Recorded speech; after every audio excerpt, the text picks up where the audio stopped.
3 seat पर जो माले है वो चुनाव लड़ेगी लोकसभा का। आरा, जहानाबाद और पाटलिपुत्र। और पाटलिपुत्र से लड़ेंगे संदीप सौरभ, आरा से राजू यादव लड़ेंगे। ये लगभग फाइनल है। संदीप सौरभ सबसे बड़े नेता अभी बने हुए हैं छात्र और अभ्यर्थियों के। कोई मामला देखिए, बीएसएससी का देखिए, बीपीएससी का देखिए, उसके बाद अब जो शिक्षक बहाली का आया है बीपीएससी के माध्यम से। इस बार मीसा भारती 2024 के लोकसभा चुनाव में पाटलिपुत्र लड़ने नहीं जा रही, क्योंकि 2 बार से वो लड़ रही हैं और 2 बार से हार भी जा रही हैं। 2019 से 2023 4 साल में क्या हारने के बाद 4 बार भी पाटलिपुत्र लोकसभा के किसी विधानसभा में किसी घर में क्या मीसा भारती गई है? मीसा भारती भले ही लालू प्रसाद यादव की बेटी है, लेकिन वो एक फ्लाइंग कैंडिडेट बन चुकी है। दिल्ली उनका आवास निवास है, दिल्ली ही वो रहती हैं। पाटलिपुत्र लोक कुल 6 विधानसभा सीट है, सभी प्रत्याशी वहां पर महागठबंधन के ही, 2 माले के हैं, 2 राजद के हैं, इसी तरीके से। तो भाई वीरेंद्र बार बार इस बात को दोहराते हैं कि उनको लोकसभा लड़ना है पाटलिपुत्र, लेकिन इस बात को तवज्जो ना तेजस्वी यादव देते हैं ना लालू प्रसाद यादव देते हैं। रीतलाल यादव में बात जाएगा तो रीतलाल यादव का छवि उतना अच्छा नहीं है, उनकी जो पुरानी पृष्ठभूमि रही है और आज के संदर्भ में भी अगर देखा जाए तो दबी जुबान में रीतलाल यादव की स्वीकार्यता जो है वो पाटलिपुत्र में तो नहीं। दीपांकर भट्टाचार्य ने बजाबते से मुझे जिम्मेदारी दी थी कि आप लोकसभा क्षेत्र भी भ्रमण कीजिए पाटलिपुत्र का। युवा नेता, चूंकि युवा है संदीप सौरभ, जमीनी कार्यकर्ता हैं, जेएनयू से पढ़े हैं, शिक्षित हैं, योग्य हैं और जब से विधायक बने हैं तब से लगातार जमीन पर काम कर रहे हैं। और अगर लालू परिवार से या भाई वीरेंद्र या ये रीतलाल यादव लड़ेंगे तो ये सीट फिर से बीजेपी निकाल जाएगी। और महागठबंधन के लिए सबसे बड़ी प्रायोरिटी है सीट जीत। कोई भी दल जीते, बीजेपी ना जीते। दोस्तों, बिहार में वैसे तो 40 के 40 लोकसभा सीटों का चुनावी समीकरण और उन पर होने वाले चुनाव दिलचस्प होते हैं, पर अगर हम बिहार की प्राचीन राजधानी पाटलिपुत्र की बात करें तो वहाँ के चुनाव का जो चुनावी समीकरण होता है या फिर चुनाव होता है वह बिहार में काफ़ी दिलचस्प होता है। लोगों की नज़र पाटलिपुत्र लोकसभा पर रहती है और कभी बिहार का यह प्राचीन राजधानी हमेशा चर्चा का विषय बना रहता है। हमारे साथ मेरे सहयोगी उदित तारण मौजूद हैं। 2024 का लोकसभा चुनाव आने वाला है और फिर से पाटलिपुत्र चुनाव चर्चा का विषय बन गया है। इस बार का क्या राजनीतिक समीकरण रहेगा, चुनाव किस प्रकार होंगे, कौन से कैंडिडेट का नाम सामने आ रहा है? 2 बार से तो सांसद पाटलिपुत्र में रामकृपाल यादव ही हैं और इस बार भी जो अभी तक का परफॉर्मेंस है रामकृपाल यादव का, जितना उनका पकड़ है क्षेत्र में, जितने उनके व्यक्तिगत वोट हैं, मतलब पार्टी लाइन से उठ के, चूंकि यादव बाहुल्य क्षेत्र है, 30% के आसपास पाटलिपुत्र में यादव वोट है। बावजूद इसके कई ऐसे यादव हैं जो रामकृपाल को पर्सनली वोट करते हैं, व्यक्तिगत तौर पर वोट करते हैं, तो उनका टिकट कटना है नहीं। अगर रामकृपाल यादव पाटलिपुत्र ना भी लड़े तो उनके जो बेटे हैं अभिमन्यु यादव वो चुनाव लड़ेंगे, लेकिन उसी मतलब घर को, ये उसी फैमिली को, रामकृपाल के परिवार को ही टिकट जाएगा। हालांकि बीजेपी का अब तो एक वसूल है, एक परिवार एक टिकट, तो टिकट उसी परिवार को जाएगा। लेकिन चर्चा महागठबंधन में बड़ी तेज है कि महागठबंधन से आखिरकार टिकट जाएगा किसको। प्रत्याशी छोड़िए, पहले तो महागठबंधन में इसी बात को लेकर आहो चला हुआ है कि किस दल को, किस पार्टी को जाएगा टिकट।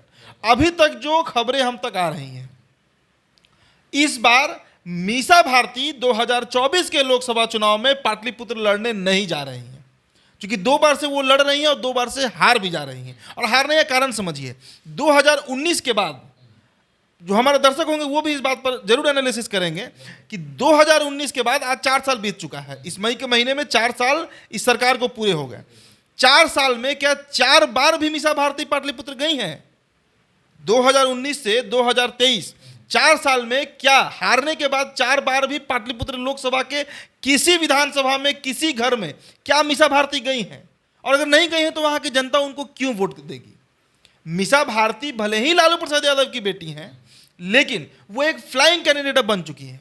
दिल्ली उनका आवास निवास है, दिल्ली ही वो रहती हैं और कई पारिवारिक कारण, क्योंकि उनके पिता जो हैं बिहार के पूर्व मुख्यमंत्री लालू प्रसाद यादव, उनके स्वास्थ्य को लेकर भी दिल्ली उनका रहना है, खुद उनका पूरा परिवार दिल्ली रह रहा है। तो राजद की तरफ से मीसा भारती तो कम से कम नहीं लड़ेंगी।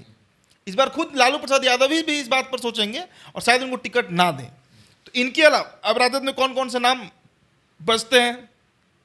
6 विधानसभा सीट पड़ता है पाटलिपुत्र में, 6। विक्रम है, पालीगंज है, फुलवारी शरीफ है, मनेर है, दानापुर है, इस तरह के 5 सीट है। अब जरा जो 6 सीट हैं, अब जरा 6 सीट पे अगर आप देखिए तो फुलवारी शरीफ के विधायक कौन? गोपाल रविदास माले से हैं। पालीगंज के विधायक कौन? संदीप सौरभ माले से हैं, मतलब वही वामदल से हैं। दानापुर से विधायक कौन? रीतलाल यादव राजद से हैं। मनेर से विधायक कौन? भाई वीरेंद्र राजद से हैं। विक्रम से विधायक कौन? डॉक्टर सिद्धांत जो है कांग्रेस से हैं। तो कुल मिला जुला जितना भी सीट है पाटलिपुत्र लोकसभा का 6 का 6 सीट जो है विधानसभा का, मतलब पाटलिपुत्र लोकसभा में जो कुल 6 विधानसभा सीट है, सभी प्रत्याशी वहां पर महागठबंधन के ही हैं। 2 माले के हैं, 2 राजद के हैं, इसी तरीके से है। तो अब आप समझिए इस बात को कि अगर राजद की ही बात करें, इस पर हम बात कर रहे थे, तो भाई वीरेंद्र बार बार इस बात को दोहराते हैं कि उनको लोकसभा लड़ना है पाटलिपुत्र, लेकिन इस बात को तवज्जो ना तेजस्वी यादव देते हैं ना लालू प्रसाद यादव देते हैं। भाई वीरेंद्र को लड़ाना ही नहीं है उनको चुनाव पाटलिपुत्र लोकसभा से। भाई वीरेंद्र यहां तक कह गए कि कई पार्टियों से हमको ऑफर है, लेकिन हम चूंकि एक ईमानदार सैनिक हैं, एक ईमानदार कार्यकर्ता है राष्ट्रीय जनता दल के, इसलिए हम किसी और दल में नहीं जाएंगे। लेकिन इस बात से भी नहीं पसीजे हैं ना तेजस्वी यादव ना लालू प्रसाद यादव, तो उनका भी नहीं है। अब रीतलाल यादव में बात जाएगा तो रीतलाल यादव का छवि उतना अच्छा नहीं है, उनकी जो पुरानी पृष्ठभूमि रही है और आज के संदर्भ में भी अगर देखा जाए तो दबी जुबान में रीतलाल यादव की स्वीकार्यता जो है वो पाटलिपुत्र में तो नहीं है। 2020 में एक लहर था तेजस्वी यादव का जिसमें वो भले ही जीत गए, आशा देवी हार गई जो वहां से बीजेपी की विधायक थी, लेकिन रीतलाल यादव की एक्सेप्टेबिलिटी नहीं है पाटलिपुत्र में। तो अब सीट जाएगा किसको? कांग्रेस तो लड़ेगी नहीं वहां से। अब 2 नाम हैं। जदयू के रंजन यादव लड़े थे वहां पर 2014 में, जिस समय जदयू और बीजेपी आमने सामने लड़ रही थी। लेकिन 2014 में तो खैर रंजन यादव जदयू से थे, रामकृपाल यादव भाजपा से थे और मीसा भारती आरजेडी से थी। लेकिन 2019 के लोकसभा चुनाव पर आप आइए तो उसमें जदयू का जो पूरा वोट है वो बीजेपी को गया था, रंजन यादव नहीं लड़े थे। तो इस बार चर्चा है कि जदयू से रंजन यादव जो है वो फिर से ताल ठोक सकते हैं पाटलिपुत्र से।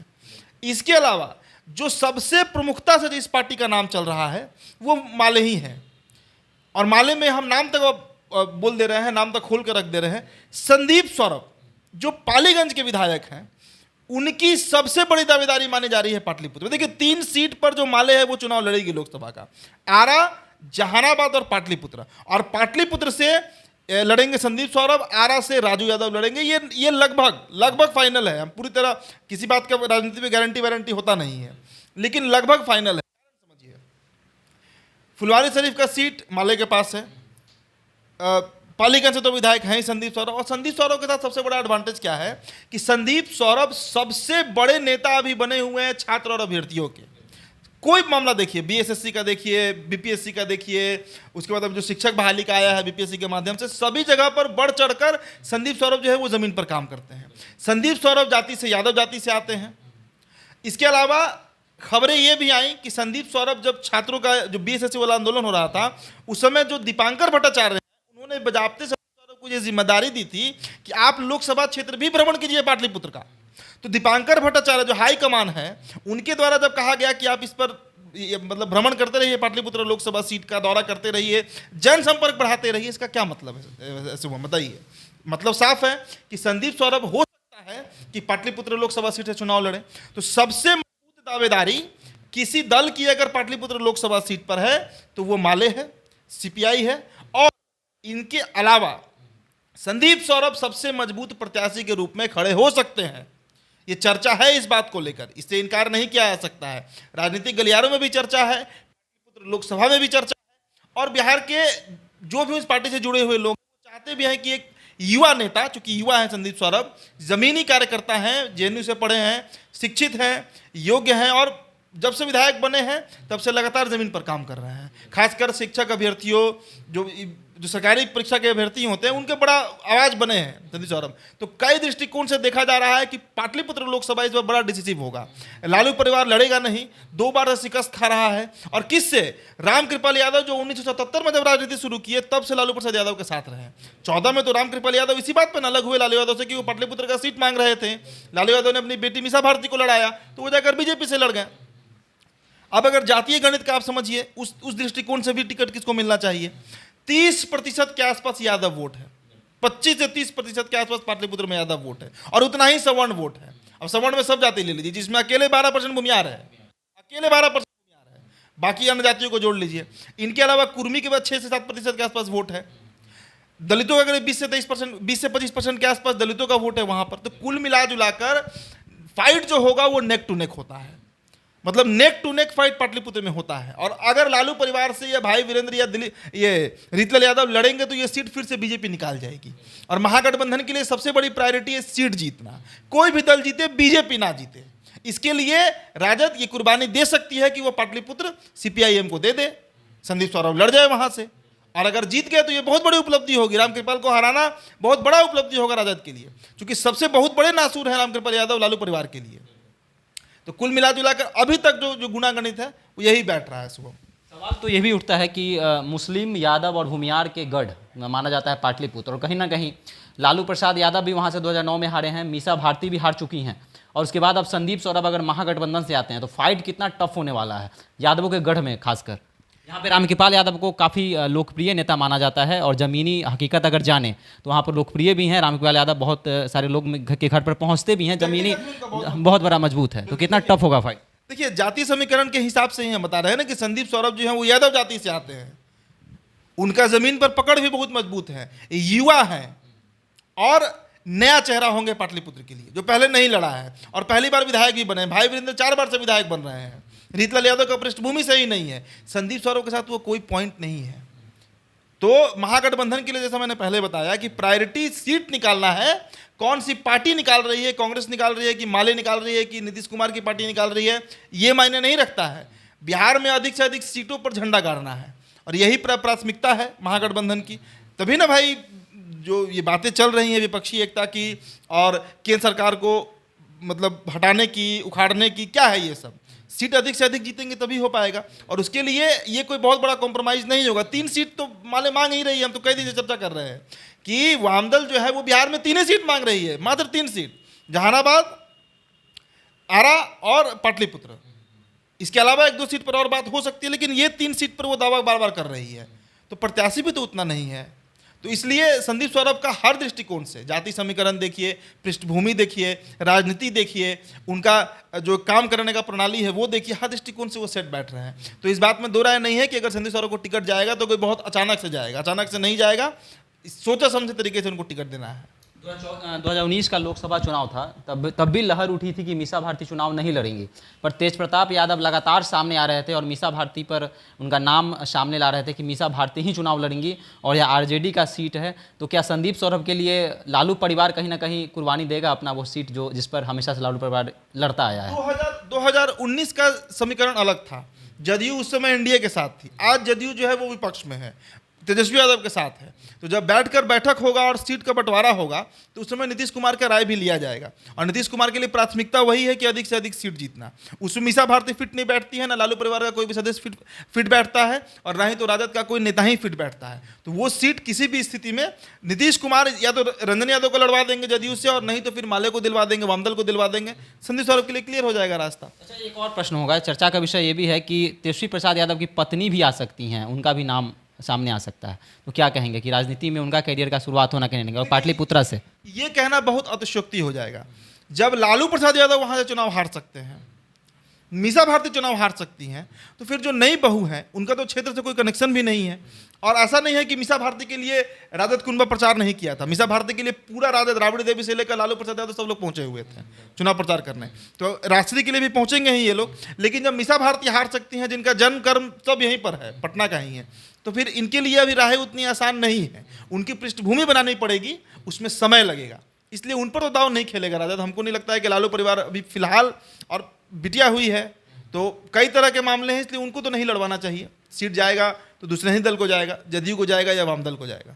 चलिए, 2024 का लोकसभा चुनाव और वो भी पाटलिपुत्र, कहीं ना कहीं संदीप सौरभ का नाम सामने आ रहा है कि संदीप सौरभ महागठबंधन से पाटलिपुत्र लोकसभा के प्रत्याशी हो सकते हैं। तो इसके विषय में आपके क्या विचार हैं कि संदीप सौरभ कितने फिट बैठते हैं पाटलिपुत्र लोकसभा में? ये भी आप हमारे कमेंट सेक्शन में बता सकते हैं। देखते रहे द बिहार टॉप। धन्यवाद।